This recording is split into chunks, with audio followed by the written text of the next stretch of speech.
What's up, everybody? Phil Mendoza again, and it's time to break down target panic.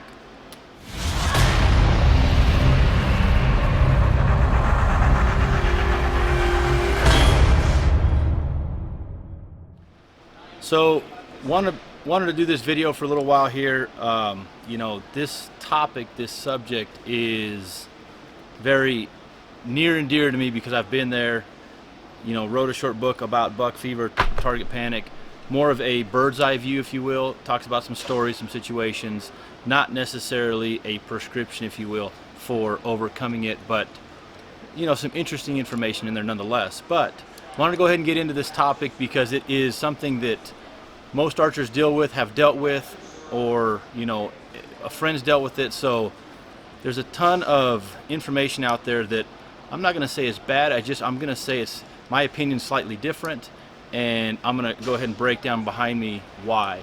So first and foremost, starting with the what is it, right? Target panic is essentially an archery related anxiety issue that basically creates a disconnect while you're shooting your bow. So some of the symptoms, anticipating the shot, again, doing the drive-by method where that pin's coming across the target and you're timing it when that pin's going to be right there or right before it comes into the center. You hammer on the trigger, try to get that arrow to fall into the center. Freezing under the shot, under the spot or over the spot, where you literally feel like you've got a lead weight on your bow and you can't raise it into the spot. Punching the trigger. There's many variations and many forms. That's not what I wanted to focus on here. Understanding that essentially something that's limiting you from drawing your bow back, executing a well-controlled shot with you focusing on execution and in rhythm, in harmony, if you will. Anything that limits you from that may have some kind of it may be a reaction, maybe something that's led to or because of target panic. So let's get into the whys, right? Number one, result of poor shooting habits. So if you've never had any instruction or never had anybody really help you along the process with understanding the process of shooting, shot sequence, stance, posture, alignment, that kind of thing, variations in your form can cause and lead to other issues that result in target panic.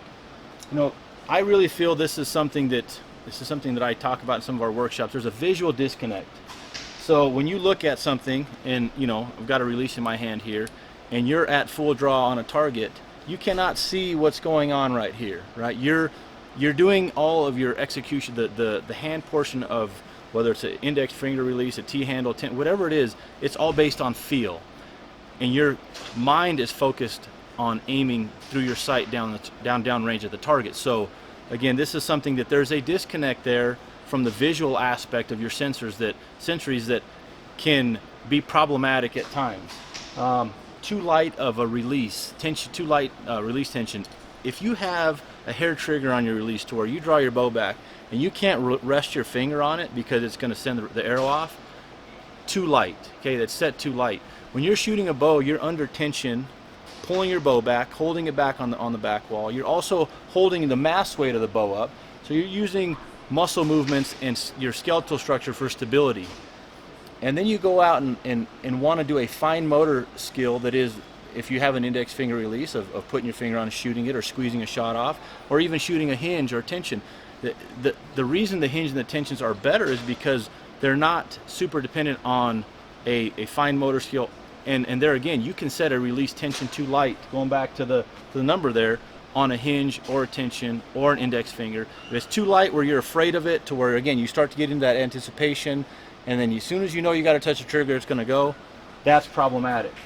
Lack of structure. We're going to talk about that in a little bit. We already started talking a little bit about, again, form, body alignment, posture, shot routine is something we're also going to get into. Another thing that could happen is an adrenaline spike. I allude to buck fever and target panic somehow being related. In forms they are. But if you have an adrenaline spike, whether you're in a tournament, hunting, or just on the line with other shooters, maybe you get nervous. Hey, I'm standing next to some really good shooters on the shooting line in the shop or out in a course, and you get nervous. Maybe you start to lose your train of thought, your track as far as where you're at in your process, and you skip steps, you jump in front and behind, and then you start to develop some anxiety issues. Next, you're too focused on the aim and not focused enough on the execution. And what could happen a lot of times is, again, as you're just looking through your peep sight and your sight and you're so focused on what's going on downrange, you start to collapse and form, break down, and again, basically create weakness within your shot routine, your process, your structure, your alignment. So let's get in the next topic here, what most people prescribe to get past this. Blind bail, blank bail. So, close your eyes up front in a target, or just stand up super close with no target on there. Shoot up close, 3, 4, 5 yards, so that way there's no fear of missing. Take your sight off again. Shoot the same up close distance with no sight on, so you're just focusing on the execution part of it. Shoot a hinge, shoot a tension release. Focus on the execution part of the shot for days to weeks at a time, with no rhyme or reason as to what the prescription is. I just shoot up close for a while and you can get past it. Some of these are good advice, but they lack depth. And what I mean by that is you need to first understand why or how bad your target panic is, and then focus on that why, and then try to take it 1 to 2 steps further than just scratching the surface on a quick fix or what somebody said has helped them. So getting into the next part of the process here and looking at the goal.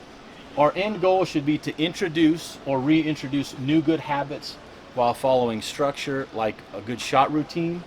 Next, consciously make a decision to execute a good shot while in control and following the steps of your shot sequence. If something's not right, let down and start over. Just because you draw your bow back does not mean you have to execute that shot, okay?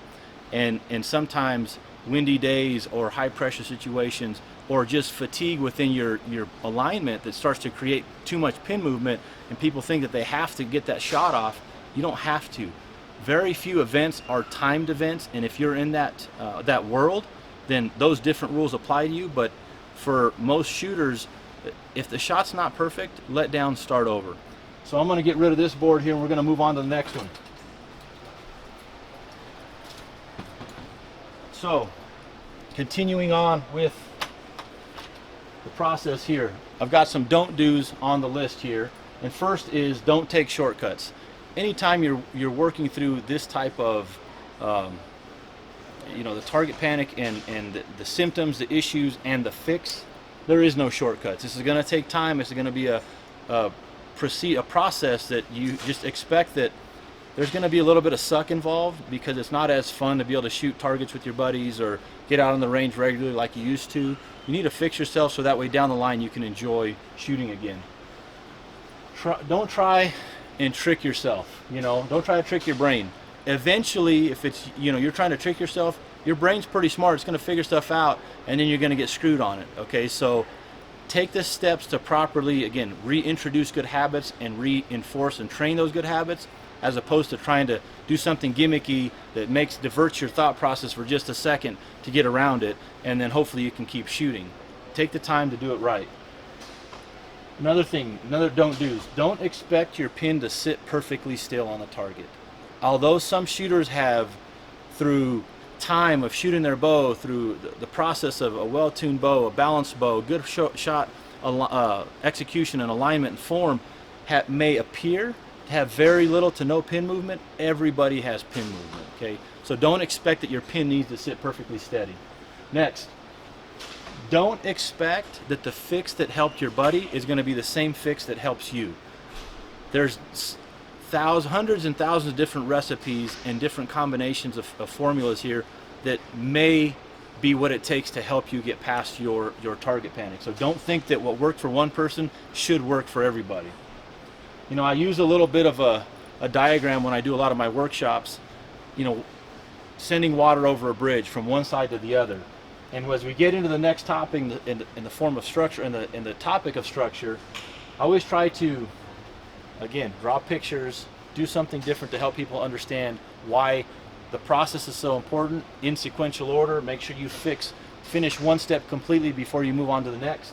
And if we were to build some kind of a plank or bridge system, and every plank gets put into place to create this bridge for water to cross our bridge, if one step gets put into place not all the way, initially water's still going to pass over the bridge, right? You're going to be able to get from point A to point B, but over time, that weakness in your chain eventually will falter, and then you will not be able to complete your shot process. So it's super critical to understand the structure, understand in sequential order what you're doing and why you're doing it, so that way if you do have a weak link in your chain or have a plank or a step that's not completing all the way, you need to be able to fix that to be able to ensure that you're going to be able to get to the end result. So let's talk about structure. So structure could be many things, right? Setup is number one here. Your bow. If you've got too long of a draw length, too short of a draw length, if you're over bowed, if you're, if something's not right within your bow setup, it could lead to problems down the line. So make sure that that's set properly to you. Sharing bows with a buddy or with your kids, not ideal. If you're looking to fix this, you need to make sure that you're focused on you again, your recipe, not someone else's. The next thing is release. Release tension has already been mentioned a little bit ago. If your release is set too light, it's going to lead to these anxiety issues. So your release should be just stiff enough to where on an index finger where you draw your bow back, you can rest your finger on the trigger without fear of it going off, to continue through your shot process and squeeze and execute that shot. Same thing with the hinge. If you are so afraid to get your hand in that release, once you get back to full draw, for it fear of going off, and you're not able to squeeze and execute through that shot properly, then there's always that fear of getting on, of using your release, of using the tool properly. Posture. There's certain posture, alignment, body positioning that if you've never had coaching or you think you have posture issues, hire a coach, get a private lesson, go through that process. It's worth the money for an hour or two to really get your form and posture aligned right, because as you start to reintroduce new good habits, you want to make sure that you as a shooter are doing everything you need to help out the process. Shot routine. We're going to get into that here in a second. As far as structure, probably one of the more critical things in my opinion to help you through this. And then your practice routine. So again, I mentioned before, taking what most people say to do and take it one step further. The reason why you're going to get in front of a target at short distance or take your sight off is to focus on your shot routine. Okay, so if you understand, if you don't have a routine, you need to develop a routine. I'm going to show you part of one that I coach. If not, you can go to alphabowhunting.com and you can look at some of our online coaching coaching programs, and we go over shot routine in depth in multiple programs. But again, take it one step further. So if you're going to take the process of shooting up close in front of a bale and working through that, you need to understand what should happen first, complete that step, move on to the next step, what should happen after that, in sequential order, have it well ingrained, have it written down, so that way you know that you're completing every step completely before you move on. That's structure, that's what we need to focus on. So, basic shot routine. I'm just going to give you a little teaser as to what one of the basic shot routines that I coach. This is not a USA archery routine. This is what I like to coach as a starter routine for bow hunting applications. Steps 1 through 4 are basic. Again, stance, hook on, grip, basic things that are critical, but I'm going to speed through them just for time on this video. And I'm going to start with step number 5, which is when you draw to anchor. Okay, so in the event that you're drawing to anchor, or at the process you're drawing to anchor, at that step, one of the biggest places that I feel that bow hunters are lacking is being able to engage a release. So I've already talked about release tension, but you actually plugging in a step here before you start your aiming process will remove the opportunity for you to have your finger floating up here, and as you start to go through your sighting in your aiming process and that pin hold steady on that target and you just want to jump on that release, if at that point instead you draw back, anchor, engage the release, the opportunity for you to hammer on it is reduced. Can you still get your finger up there and slam on that release? Yes, but drawing back to anchor, engage the release, get a feel. Again, that feel thing, that visual disconnect to the feel thing, eliminate that by as soon as you draw back, add that step, get your finger on there. Same thing with the hinge release. If you've got a safety or you've got that thumb peg you use to hold to help you drop back and you get to anchor, get the release into the position where you're going to begin to execute your shot with right away before you start aiming. From there, we're going to start with our aiming process. Another misunderstood or not well thought enough topic on a shot sequence is the aiming process. As you've come to full draw, hit anchor, engaged your release, the next thing you should do is be looking for your second reference. Nose on the string, kisser button, whatever you choose to do, you should have a second reference, ideally. Draw to anchor, engage your release. In my case, I like the string on the tip of my nose as my secondary reference. From there, I look through my peep sight, centered on my front housing. Then I'll take just a split second to level up my bow, make sure that I look to my level. And then I'm going to look through my pin or pins through the target to what I'm aiming at, based off of a predetermined step as to what I'm going to be aiming at what distance. In that process, once I've achieved my desired sight picture with wherever my pin needs to be, again, as I'm fighting for the center of the target, you know, the hole from the top down, the bottom up, left and right, I encourage you to get rid of that and just put the pin on the spot, or pins if you're pin gapping, whatever the case is, and fight for the center. Everybody's going to have pin movement. I already mentioned that before. Accept the pin movement and just fight for the center, and then start working on the rest of your process, which is the execution of the shot. So once you've achieved your desired sight picture, that's going to command you to, again, whether it's to push pull, whether you're squeezing with some tension on your finger and pulling back with your back, you know, the additional movement, again, steps that get more in depth as you go with a private coach in a personal or a private lesson. They start working on how to engage your back, how to transfer that load, and where to start pushing and pulling. That's where you start to execute the shot, follow through. That's a basic shot sequence, okay? Again, your shot sequence could be 6 steps, it could be 14 steps. I don't care. Have one, know your shot sequence, have it well ingrained. This step right here has multiple sub-steps. So again, understand your shot sequence, so that way in the event that you start to falter on one of your steps and something isn't completed right, you know that it's not completed right, let down, start over. Don't let good habits creep back in when you're trying to overcome an issue like this, being target panic. So as we get into practice routine, some things that help: new tools.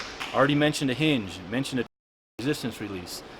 Those type of tools can help you in the event that if you have this mental block with a index finger release because you just want to hammer on it, or you're just not comfortable with it, or you don't have the tension set right, or whatever the case is, sometimes introducing a new tool like a hinge, like a tension release, can be what you need to help to plug you back into a place of control and focus, right? You need to stay plugged into the process. So focusing on a new release and how to operate it and how to execute it within your shot sequence, up close on a target with no target on the bail, all those things in conjunction could be what you need while following your shot sequence. It's not just shoot up close without a sight, or shoot a hinge, or you know, any variation of those. It's all of those. You know, another good tool could be something like this. I mean, this right release.